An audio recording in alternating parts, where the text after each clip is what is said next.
Oke, Ibu lanjut. Nah, ini tadi materi pembahasannya. Selanjutnya middleware, ya. Di sini yang dimaksud dari middleware itu adalah memfasilitasi dan mengelola interaksi antara aplikasi ke seluruh platform komputasi yang heterogen atau tidak merata. Dan di sini juga middleware itu adalah solusi arsitektur untuk masalah pengintegrasian, penyatuan untuk kumpulan server dan aplikasi. Jadi di sini middleware ini memfasilitasi dan mengelola dari seluruh aplikasi yang ada, ya. Aplikasi itu ada sebuah interaksi di mana penggunaannya melalui platform. Nah, di sini menggunakan middleware. Selanjutnya, pemahaman tentang middleware, ya. Platform dari middleware memiliki beberapa peran dan ditampilkan dalam bentuk-bentuk yang berbeda. Jadi di sini platform dari middleware sendiri punya tampilan yang berbeda-beda. Sehingga untuk mengidentifikasi kesamaan dan mendapatkan perspektif atau sudut pandang yang komprehensif atau luas dan fungsinya masing-masing menyedia bisa menjadi sulit. Nah, semakin tinggi dari bentuk-bentuk platform middleware, maka semakin sulit menyediakan layanan yang sesuai dengan keinginan dari pelanggan. Jadi salah satu middleware, penyedia platform middleware itu memudahkan dalam pembuat aplikasi memahami menggunakan media namanya platform. Oke, sebentar, ini ada temannya lagi yang masuk. Oke, Ibu lanjut.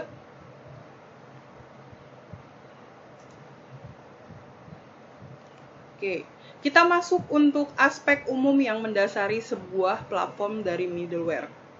Jadi ada aspek umum, ya. Sebelum masuk ke platform dari middleware sendiri, ada dua, yaitu middleware sebagai abstraksi pemrograman, dan yang kedua adalah middleware sebagai infrastruktur. Oke, kita akan masuk untuk membahas satu persatu. Yang pertama, middleware sebagai abstraksi pemrograman, di mana di sini middleware-nya menawarkan. Jadi middleware untuk abstraksi pemrograman sendiri di sini artinya menawarkan abstraksi pemrograman beberapa kerumitan dalam membangun aplikasi terdistribusi. Jadi saat membangun aplikasi pemrograman mengalami kesulitan untuk meningkatkan aplikasi yang sudah ada. Dan di sini, alih-alih programmer harus berurusan dengan setiap aspek dari aplikasi terdistribusi. Di saat kalian membuat suatu program atau membuat suatu aplikasi, di sini ada yang sudah membangun aplikasi? Semua? Di sini ada yang sudah bangun aplikasi?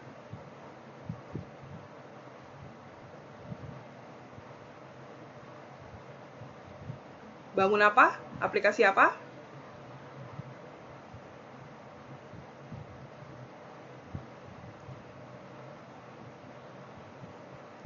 Gimana? Macam-macam.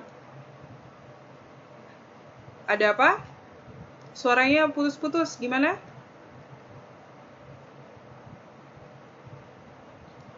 Wawan buat aplikasi apa, Wawan?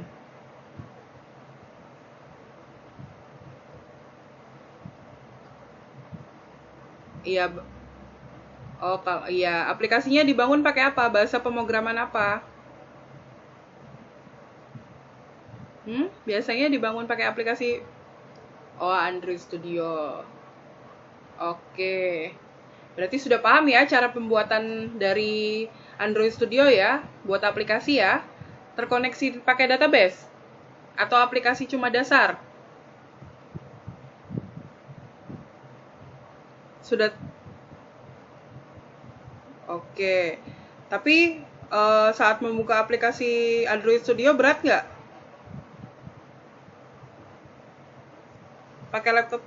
Pakai laptop sendiri atau pakai punya kampus? Komputer kampus?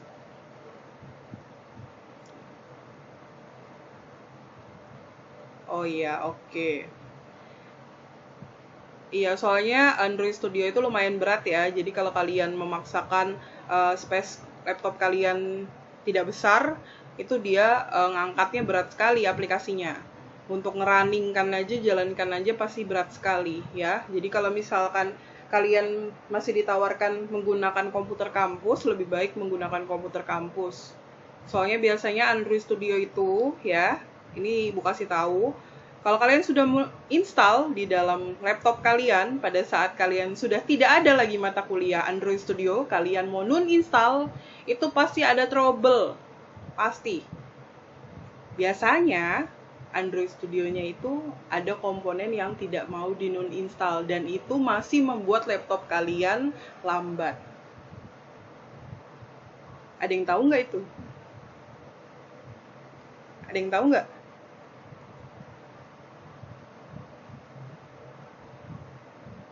Nah, jadi aplikasi saran ibu kalau kalian mau bangun sebuah project, ada tugas dari kampus maupun kalian membangun sebuah aplikasi, kalau masih ada layanan atau fasilitas yang disediakan oleh kampus, gunakan fasilitas itu ya, agar laptop kalian juga tidak terlalu berat, ya.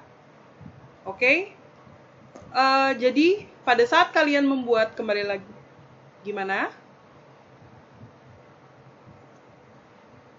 Itu bukan sistemnya, itu masalah berat dari laptopnya.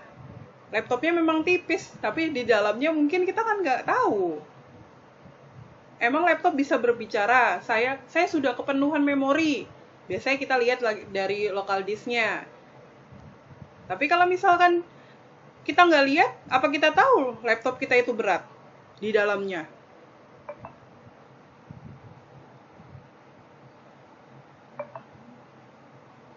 Ya kan?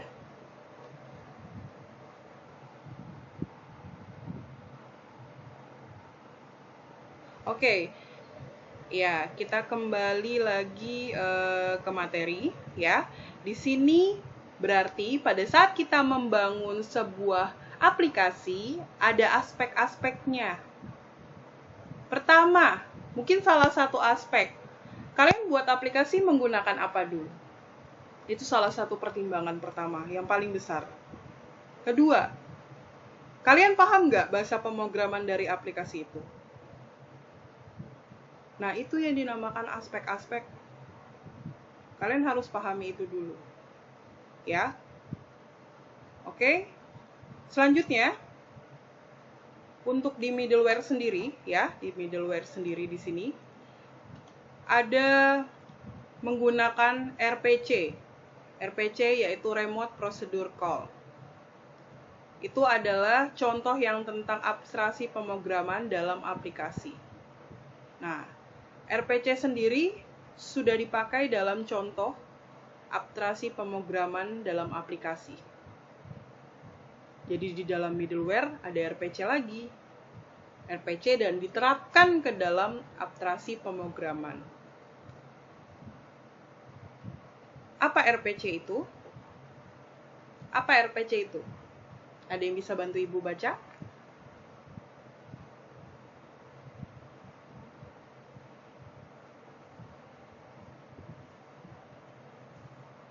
Oke, Remote Producer Call. Apa artinya RPC itu?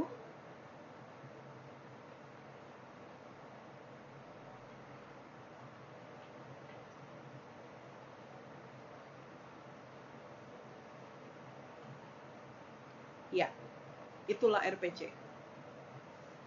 RPC yang digunakan di dalam middleware untuk proses abstraksi pemrograman yang nanti terhubung oleh saluran komunikasi, di mana ada prosedur-prosedur yang salah satunya adalah prosedur normal.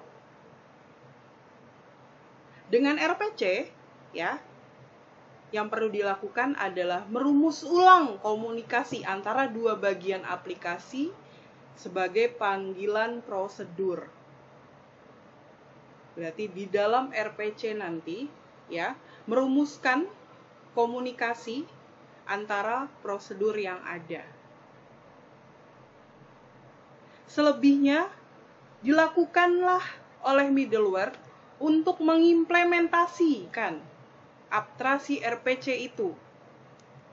Jadi melalui RPC dengan prosedur yang ada, dirumuskan komunikasinya, lalu diimplementasikan menggunakan middleware untuk abstraksi RPC-nya. Prosesnya panjang sekali. Ya, yang sebelumnya kalian tidak tahu. Mungkin proses middleware di dalam dunia IT atau mahasiswa IT sendiri, kalau dosen tidak bahas, mungkin mereka juga tidak tahu. Benar nggak?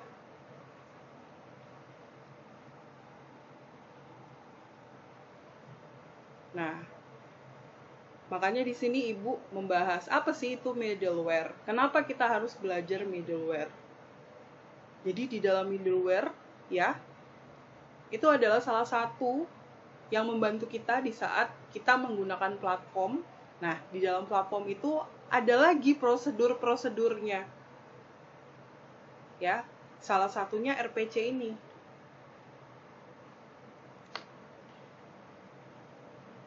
Bagaimana RPC berperan sebagai abstraksi pemrograman? Ada 4 tahap. Tahap yang pertama adalah apa?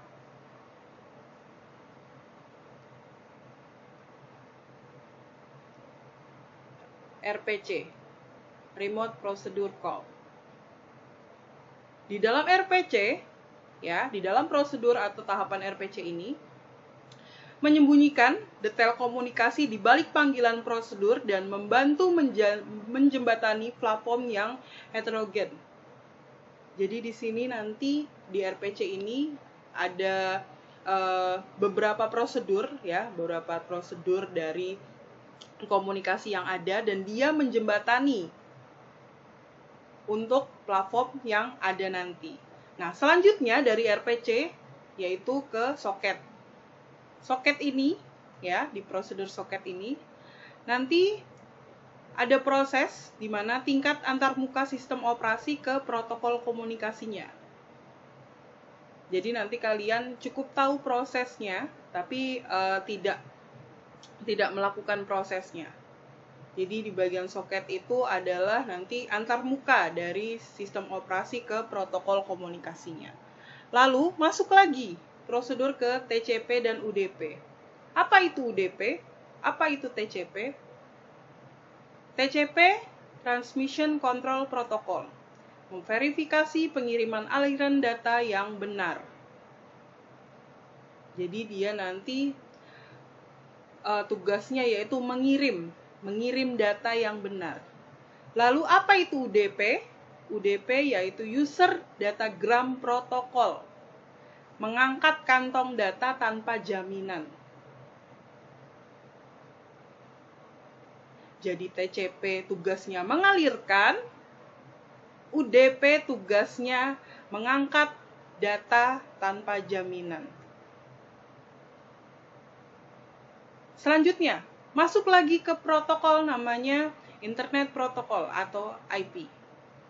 Memindahkan sekumpulan data dari satu node ke node lainnya. Nah, proses ini semua bisa timbal balik. Kembali lagi ke atas, kembali lagi ke bawah. Tergantung kita. Kita butuh proses yang mana?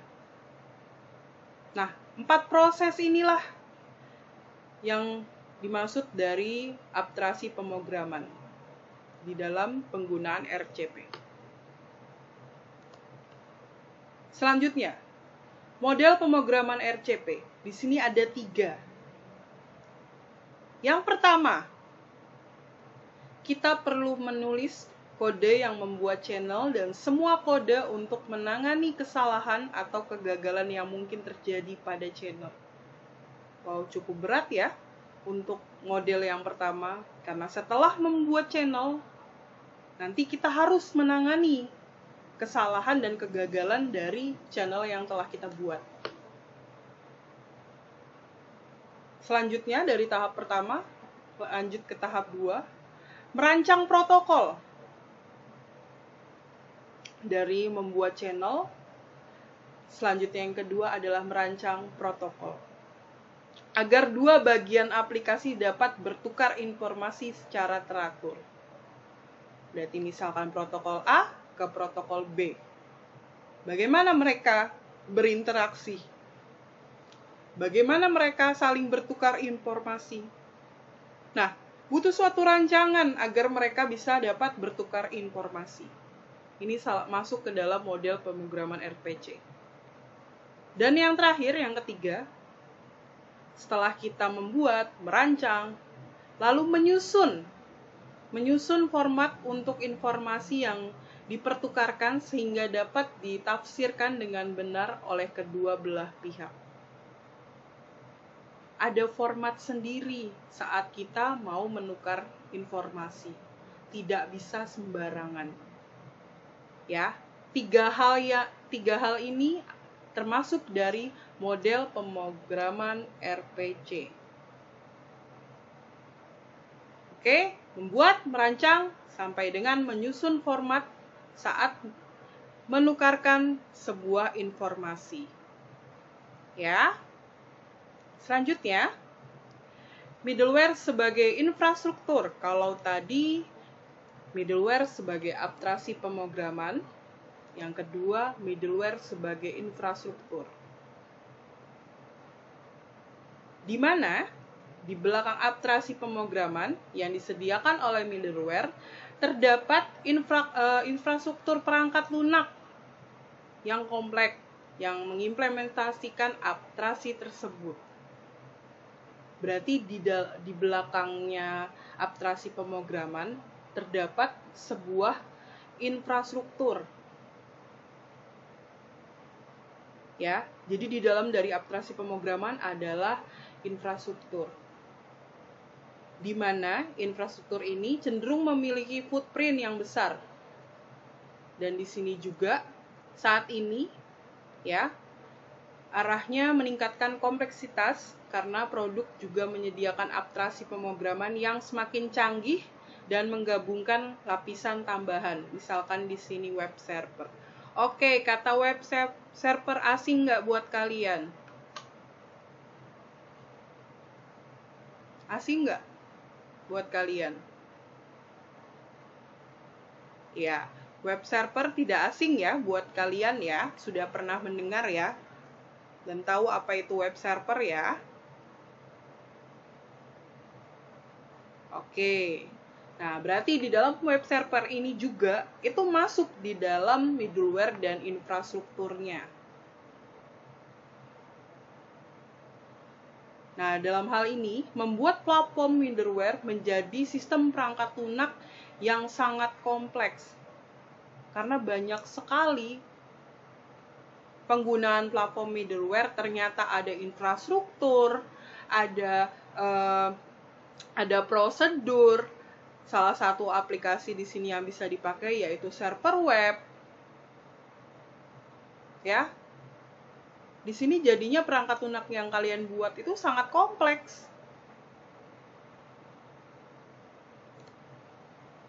Selanjutnya kita masuk ke jenis middleware.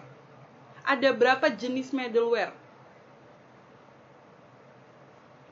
Ada berapa jenis middleware? Ada 6. Oke, nah dari 6 jenis middleware yang ada, sudah pernah kalian pahami nggak? Sudah pernah kalian tahu nggak? Sistem berbasis RPC, monitor TP, broker pesan, middleware berbasis pesan, monitor objek, objek broker, sudah pernah nggak? Oke, berarti baru ya. Nah, ini adalah 6 jenis middleware yang harus kalian pahami. Akan Ibu bahas satu persatu. Ya. Yang pertama, sistem berbasis RPC. Berarti sistemnya sudah berbasis RPC. di mana RPC sendiri adalah bentuk paling dasar dari middleware. Bentuk paling dasarnya. Berarti bukan yang lebih tinggi dari middleware-nya ya. RPC itu adalah bentuk paling dasar dari middleware. Sistem berbasis RPC menyediakan infrastruktur yang diperlukan untuk mengubah panggilan prosedur menjadi panggilan prosedur jarak jauh secara bersamaan dan transparan. Berarti ada prosesnya nih, transparasi. Misalkan di sini protokol SOAP yang sering digunakan untuk mendukung interaksi di antara layanan web. Ada penyedia layanan lagi yang muncul di saat proses sistem berbasis RPC. Ada transparasi, ada infrastruktur penyedia dengan model panggilan prosedur. Di sini ada nggak sih yang sudah buat website terus hosting ke internet? Ada nggak?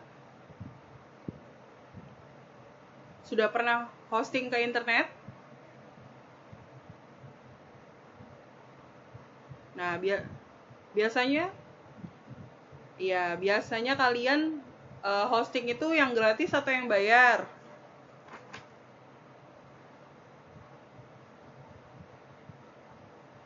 Wih, ngeri betul yang bayar. Berapa bayarnya hostingnya?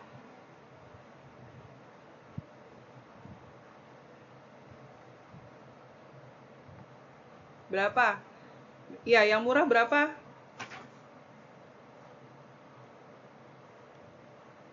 Yang benar, 1,4. Tugasnya berkelompok.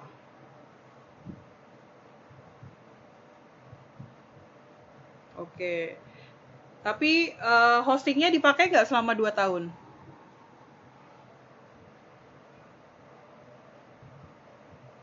Oke, dipakai ya untuk kegiatan tugas yang lain ya. Oh, software house. Emang di sini itu tugas kampus atau bagaimana?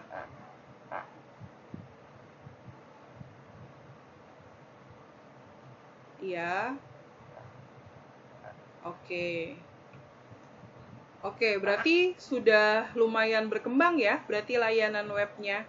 Dari awalnya cuma ngerjakan tugas kampus, lalu dipakai hostingnya. Daripada bayar tapi percuma. Ya. Oke, berarti ada suatu aplikasi yang terus kalian buat, yang terus kalian kembangkan.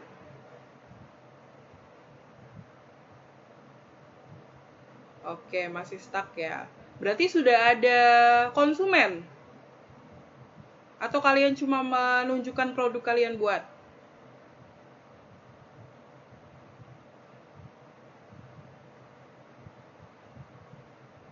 Oke, berarti sudah ada yang pernah pesan ya?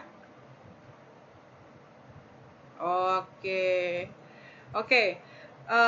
Berarti di sini sudah ada yang menjual aplikasi ya, bahasa lainnya seperti itu ya? Oke, sukses ya. Oke.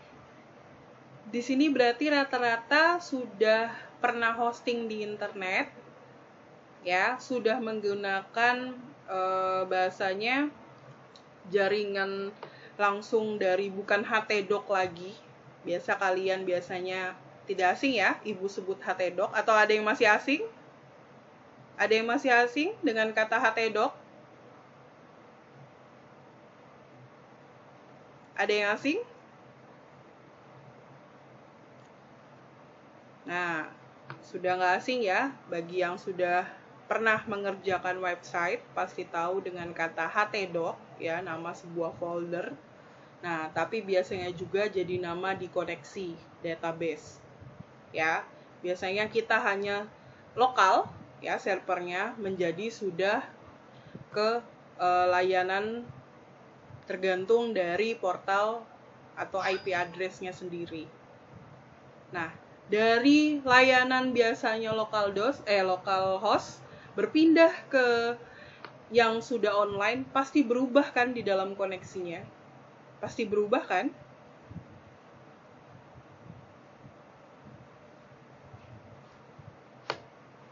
Berubah nggak nama database-nya? Berubah nggak? Kalau kita buat koneksinya berpindah ke layanan internet.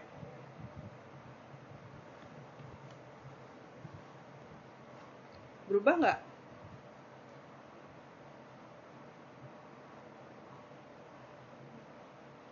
Iya, betul sekali. Berubah ya, semuanya berubah. Tapi biasanya cuman dikoneksi. Nah, kalian harus tahu, jangan sampai kalian mau memasukkan website kalian untuk diakses, tapi kalian tidak tahu kalau koneksinya tidak dirubah. Itu gawat sekali. Gimana mau ngaksesnya kalau misalkan itu tidak dirubah? Nah, semua peraturan, semua prosedur itu, ya, semua tahapan itu memiliki suatu prosedur. Ada sebuah interaksi di mana kita harus menyesuaikan layanan web itu butuh apa. Kita harus menyesuaikan lagi.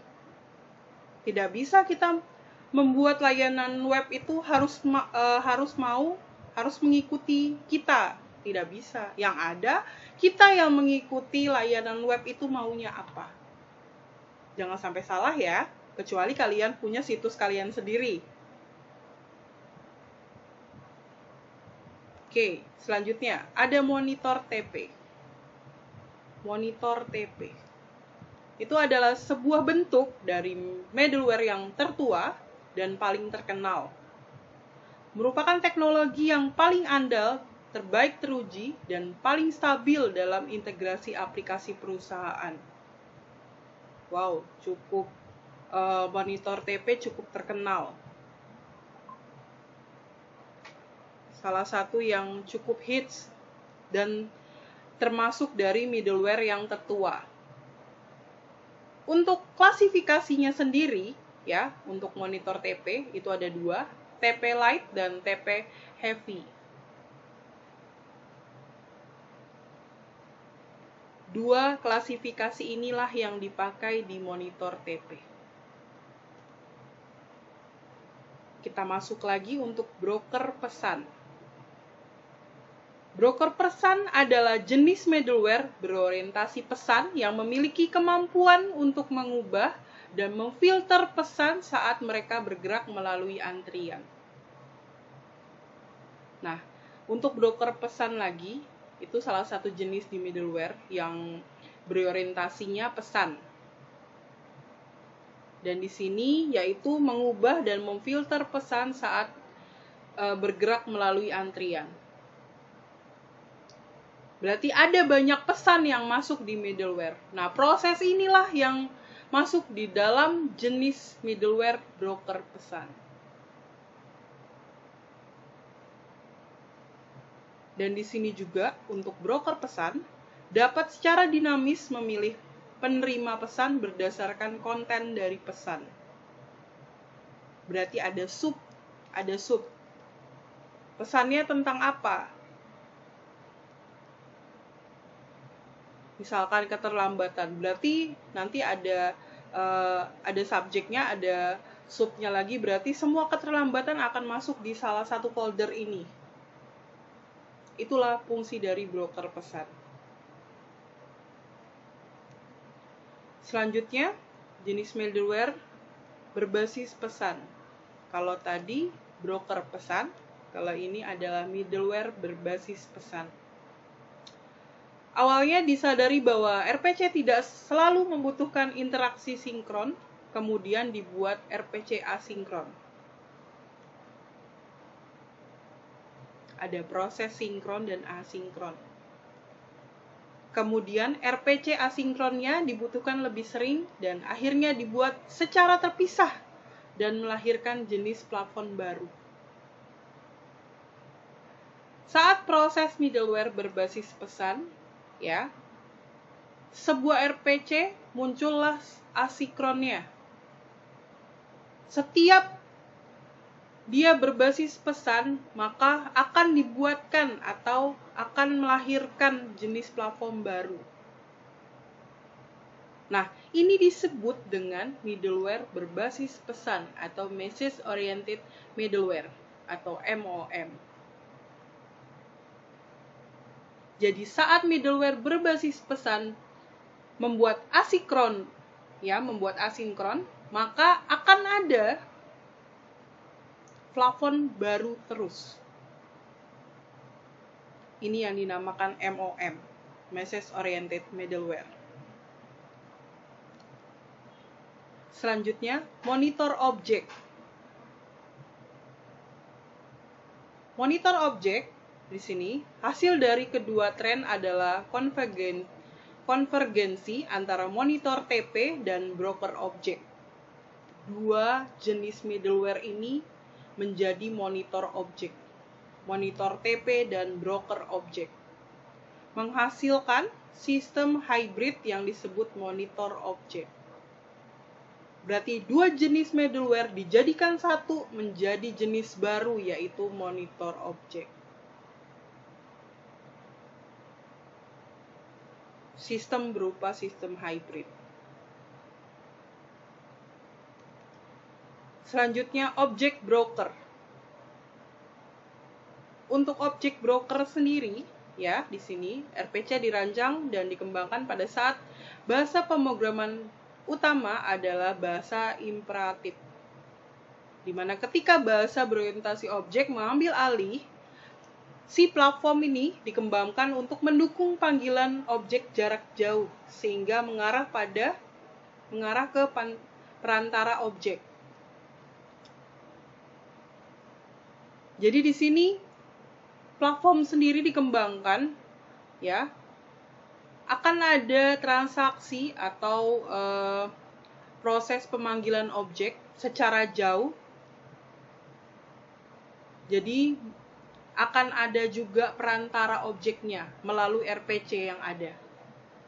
Nah, platform ini lebih maju dalam spesifikasinya daripada kebanyakan sistem RPC. Dan diimplementasikan dengan cara yang sama. Berarti di sini platform object broker ini termasuk banyak, ya, kebanyakan digunakan sebelum maksudnya dalam spesifikasi sistem RPC. Oke. Untuk jenis dari middleware 6 itu sudah Ibu bahas. Ada yang mau ditanyakan sampai sini dulu? Ada yang ditanyakan?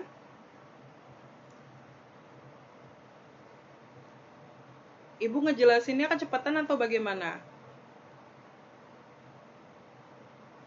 Oke, Ibu lanjutkan ya kalau gitu ya. Oke, selanjutnya muncul lagi ya, konvergensi middleware.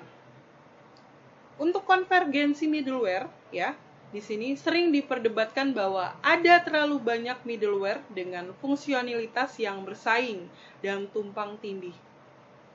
Semakin tahun, semakin abad, semakin baru teknologi yang ada, banyak muncul sekali middleware yang ada dengan fungsionalitasnya yang cukup bersaing. Dan tumpang tindih, maksudnya tumpang tindih di sini di saat middleware yang lama kurang update, maka muncul lagi middleware baru sampai akhirnya middleware yang lama menjadi posisinya di bawah. Lalu di sini tidak terlalu mengacu pada abstraksi pemrograman yang didukung, tetapi lebih pada infrastruktur yang mendasarinya. Nah, untuk konvergensi middleware sendiri berarti di sini tidak mengacu pada abstraksi pemrograman, ya, tetapi lebih ke infrastrukturnya. Garis bawah. Untuk konvergensi. Konvergensi lebih ke infrastruktur, tidak ke abstraksi pemrograman. Selanjutnya, bagaimana RPC bekerja? Untuk RPC dan middleware yang terkait. Langkah pertama adalah menentukan antarmuka untuk prosedur yang menggunakan IDL, Interface Definition Language, yang menyediakan representasi abstrak dalam hal parameter apa yang diperlukan sebagai input dan parameter apa yang dikembalikan sebagai respon. Proses mana yang menjadi input? Proses mana yang menjadi respon? Saat semua inputan disimpan ke dalam apa ini? Yang Ibu lingkari apa?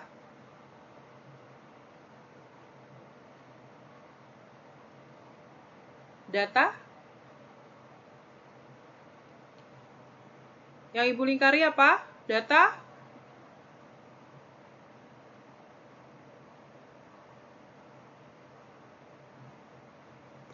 Halo, suara Ibu terdengar? Oke. PPT Ibu kelihatan ya? Oke, perhatikan gambar ini. Yang di tengah ini adalah proses input. Kiri dan kanannya adalah proses respon. Di mana proses input berarti kita ada proses di mana input data sampai dengan proses masuk ke dalam apa ini?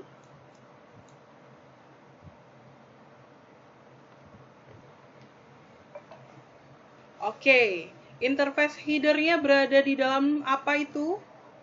Simbol apakah itu kalau di dalam flowchart?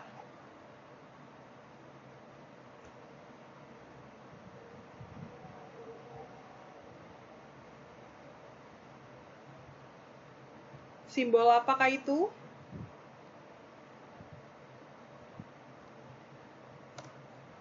Simbol?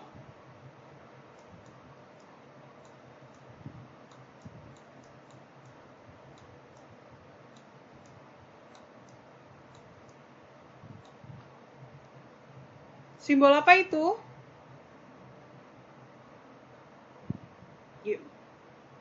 Simbol database. Di kelas ini sudah belajar flowchart semua? Di saat kalian merancang sebuah sistem, pasti kalian disuruh buat alur sistem dulu kan? Disuruh buat rancangan sistem dulu kan?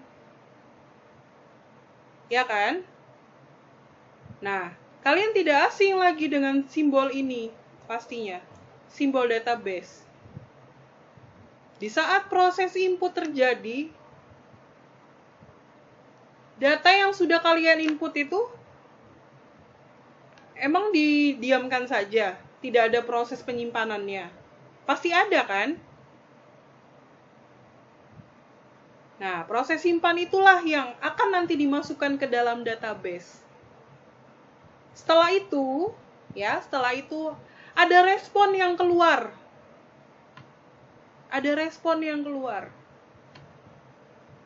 Mulai dari bahasa kah, informasi kah, maupun prosedur-prosedur yang ada. Nah, disinilah kerja dari RPC. Ya. Oke, langkah keduanya adalah menyusun deskripsi IDL-nya. Tahapan-tahapan apa sih yang diperlukan saat untuk mendapatkan respon? Nah, itu berada di penyusunan deskripsi IDL. Saat kita memberi input, bagaimana kita mendapatkan respon? Apa yang harus kita lakukan? Nah, kalian masukkan untuk penyusunan deskripsi IDL-nya. Oke, ini adalah salah satu kerja atau dari RPC bekerja. Selanjutnya muncul lagi binding. Binding yaitu mengikat di RPC. Di mana binding sendiri adalah proses di mana klien membuat asosiasi lokal untuk server tertentu untuk menjalankan prosedur jarak jauh agar klien dapat membuat RPC.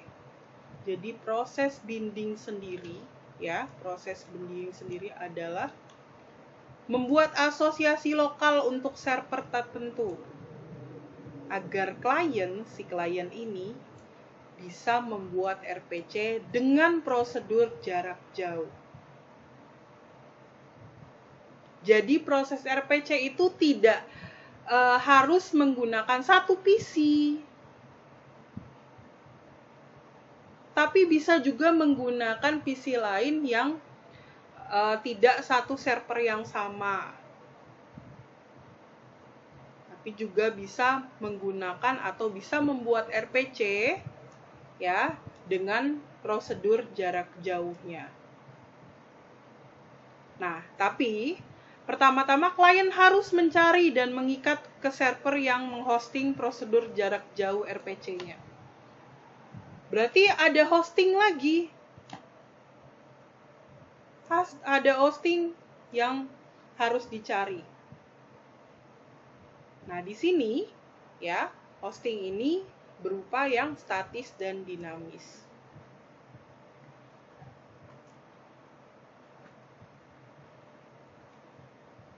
Oke, selanjutnya dari binding. Bagaimana RPC bekerja? Sistem RPC sebagian besar bekerja dengan asumsi bahwa implementasi mekanisme distribusi harus disembunyikan dari pemrograman oleh stub. Berarti ada mekanisme yang harus disembunyikan. Oke, yang merasa mikrofonnya nyala tolong di-off-kan.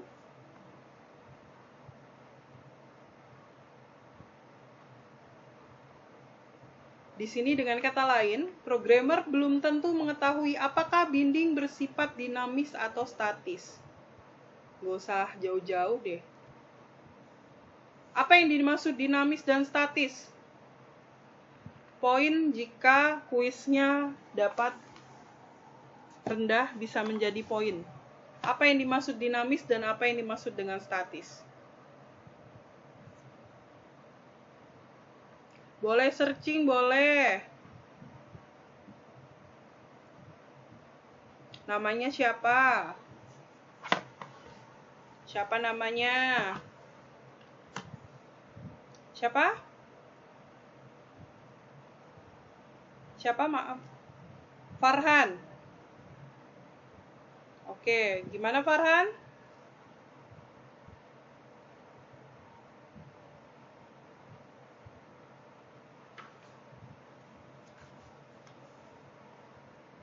Oke, bisa juga. Oke, Farhan ya, tambahan poin ya. Oke, yang lain lagi, satu lagi. Ada yang bisa menambahkan Farhan?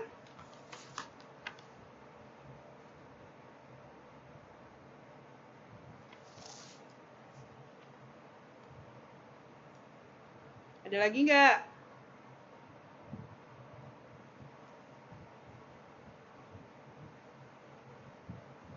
Ada lagi? Oke, kalau nggak ada. Oke, Ibu lanjut. Selanjutnya ada RPC dan heterogenitas. Tujuan asli dari RPC adalah berfungsi sebagai mekanisme untuk menjembatani sistem yang heterogen atau tidak merata. Jadi RPC ini ya menjembatani sistem yang awalnya tidak merata menjadi sistem yang merata, menjadi sistem yang ada alur prosedurnya. Ya. Selanjutnya, RPC berperan penting dalam pengembangan sistem klien atau server. Dan masalah dalam menangani sistem klien dan server yang heterogen adalah secara potensial ada banyak platform berbeda di mana klien dan server dapat berjalan dan ada banyak bahasa pemrograman di mana klien dan server dapat dikembangkan. Banyak sekali untuk bahasa pemrograman. Dan untuk sekarang banyak sekali penggunaan sistem klien dan server. Coba salah satu deh. Aplikasi yang sudah kalian buat, aplikasi Android, Bu, website, Bu. 2 itu aja sudah kalau dikembangkan sudah banyak sekali, ya nggak?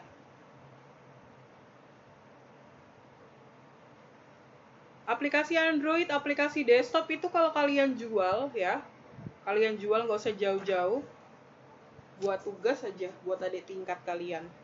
Daripada mereka ngerjain, itu lumayan loh. Tapi, ada tapinya.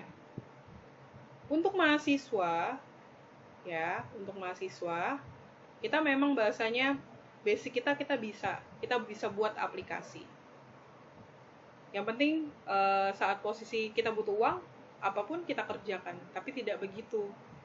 Di saat kita bisa membuat suatu aplikasi kita itu harus tertuju sama klien yang benar. Kenapa Ibu bilang seperti ini? Kenapa Ibu bilang ada klien yang tidak benar? Contoh, kalian S1 kan? Ya. Kalian selesai dari skripsi, aplikasinya mau dibuatin apa buat sendiri?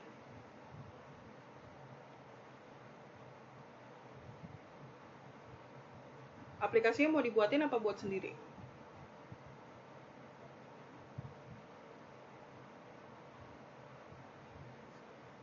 Buat sendiri. Basic utamanya apa?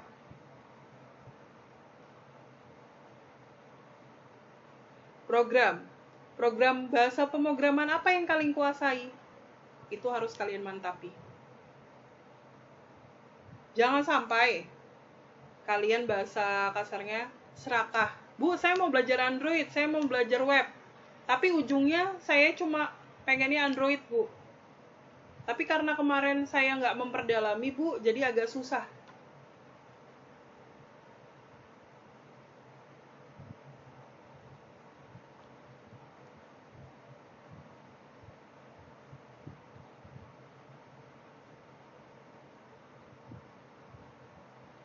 Oke, Ibu menjawab ya.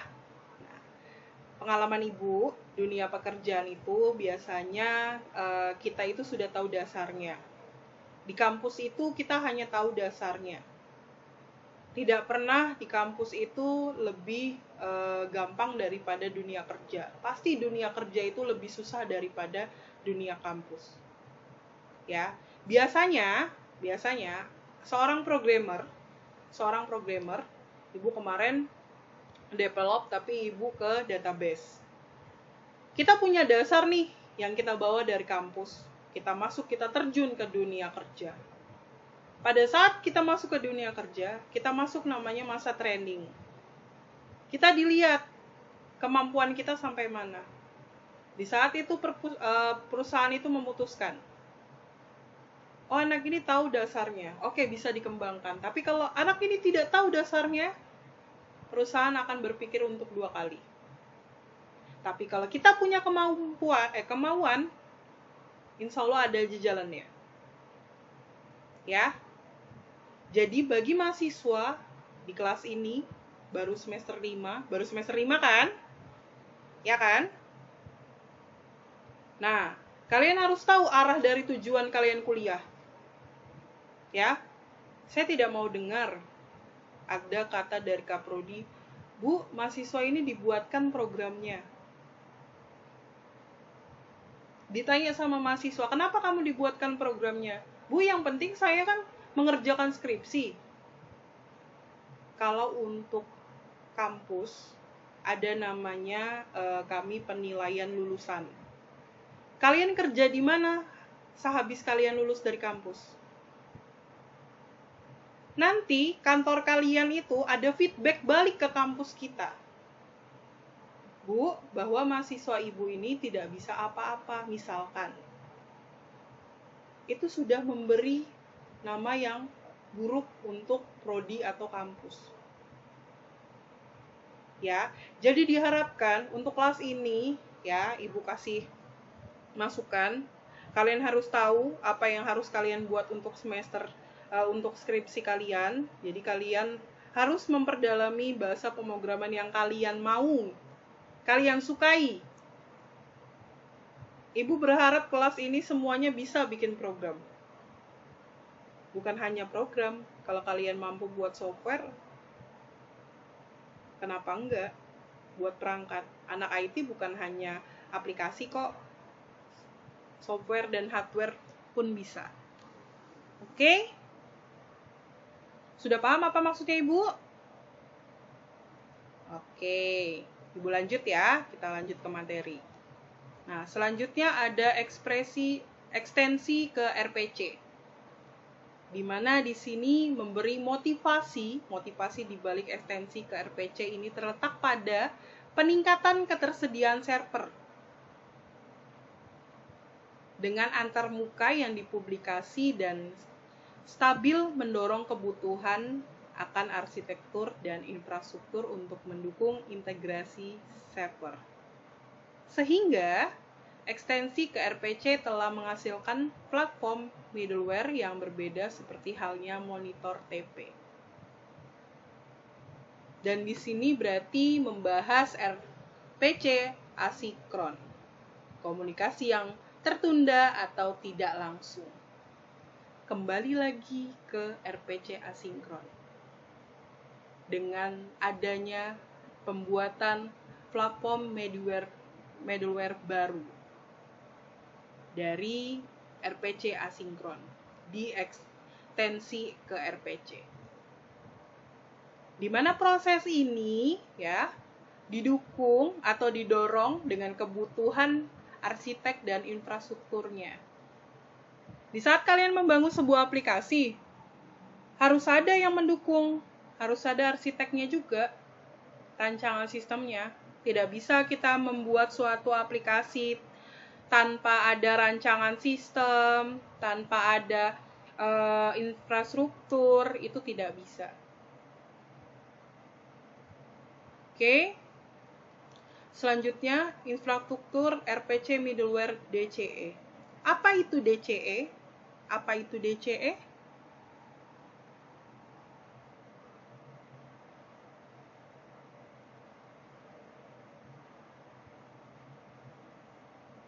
Oke, apa itu artinya?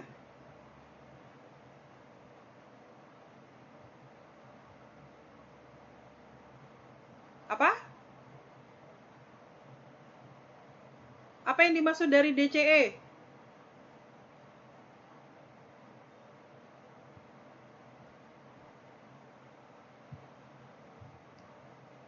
Oke, berarti ada di mana hasil dari RPC atau standar RPC itu terbuat dari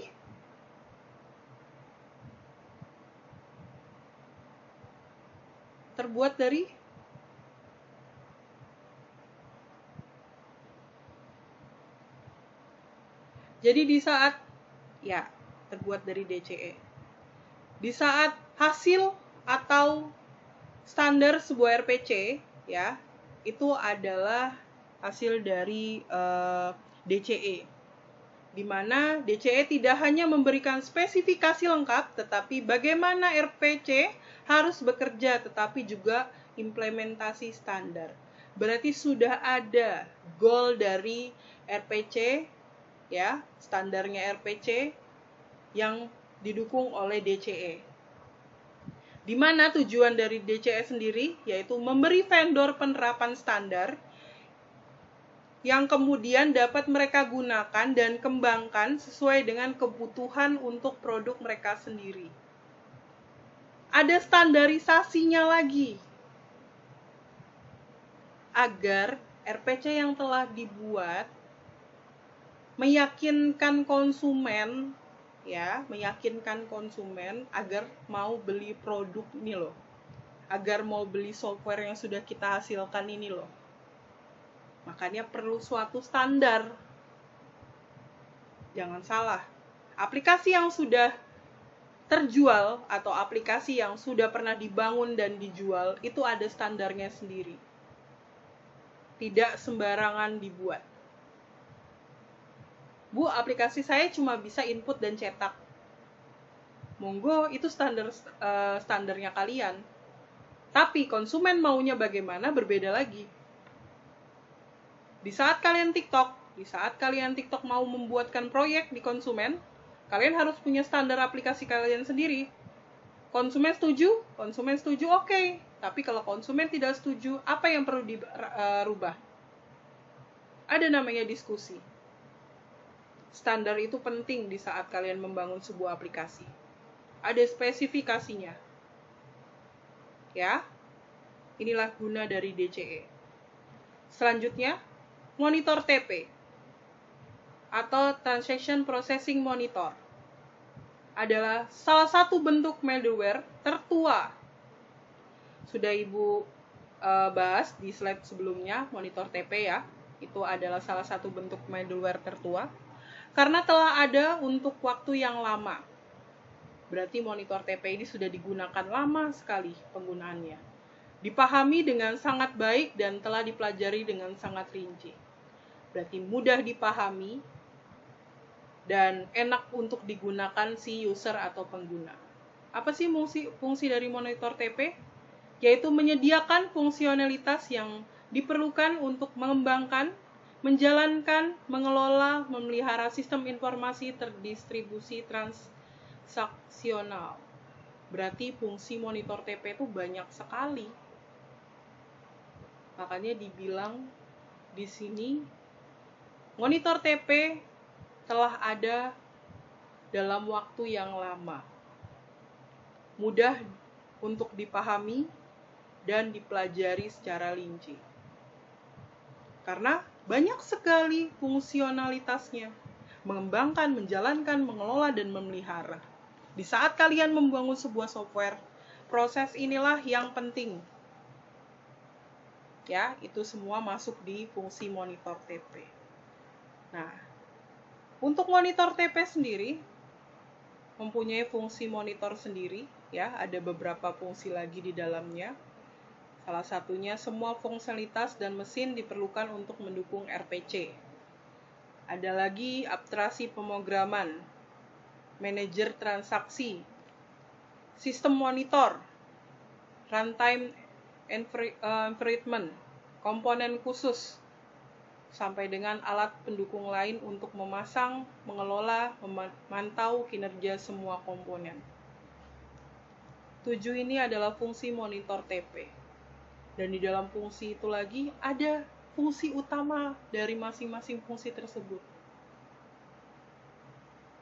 Monitor TP termasuk salah satu yang tertua di middleware. Makanya dia mempunyai fungsi yang sangat banyak dan mudah dipahami. Oke, kalian bisa baca sendiri untuk masing-masing setiap fungsinya ya. Oke, selanjutnya, broker object. Sebelumnya Ibu sudah pernah bahas broker object slide sebelumnya? Sudah bahas belum? Broker object.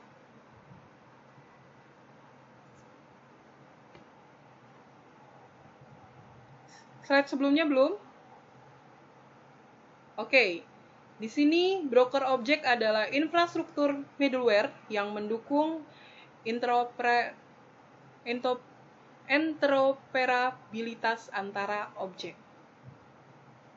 Dan di sini juga ada prinsip dasar yang fokus khusus pada Corba, arsitektur broker objek paling terkenal. Corba. Ada yang tahu nggak Corba itu apa?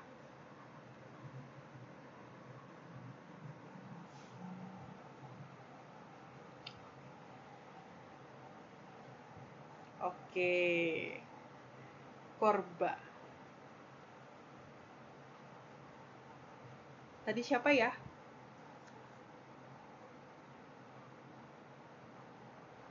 Tadi siapa ya yang namanya siapa? Siapa? Oke, Khairul Anam. Dapat poin dari Ibu ya. Nah, di dalam Corba, yaitu sistem arsitekturnya, ada 3.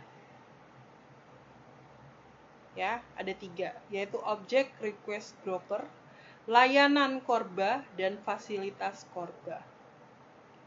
Untuk Object Request Broker, ya, ada ORB, Object Request Broker-nya, menyediakan fungsi interoperabilitasnya objek dasar.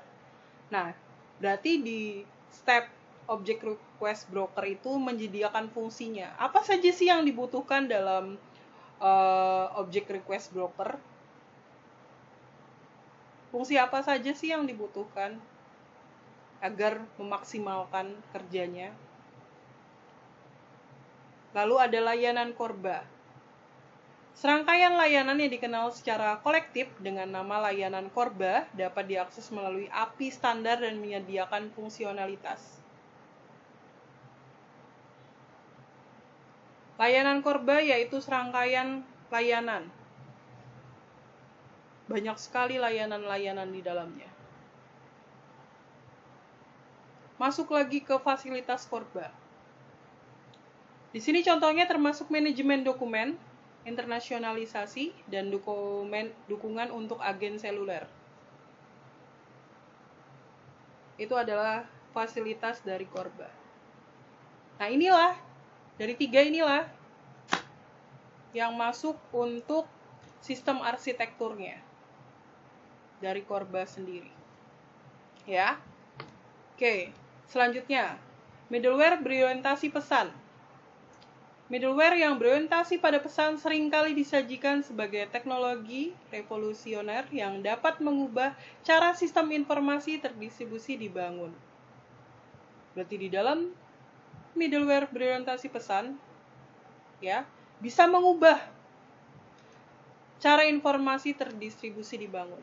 Mau awalnya arsiteknya seperti apa, lalu ada perubahan, ya, ada perubahan di mana perubahan ini bangun agar sistem yang informasi yang akan dibangun lebih semakin berkembang. Lalu ada interoperabilitas berbasis pesan merujuk pada paradigma interaksi di mana klien dan penyedia layanan berkomunikasi dengan bertukar pesan. Berarti kalau misalkan kalian buat aplikasi, terus ada menu chattingnya, itu adalah salah satu dari middleware berorientasi pesan. Di mana si pengguna bisa berinteraksi dengan pembuat aplikasi, atau dari pihak aplikasi ada klien atau customer, misalkan dari Telkomsel butuh apa? Ada layanan yang kurang apa, bisa disampaikan. Nah, itu ada komunikasi. Bertukar pesan. Ini salah satu dari middleware berorientasi pesan. Oke, untuk materi di pertemuan 4 berarti sudah selesai. Ada yang mau ditanyakan?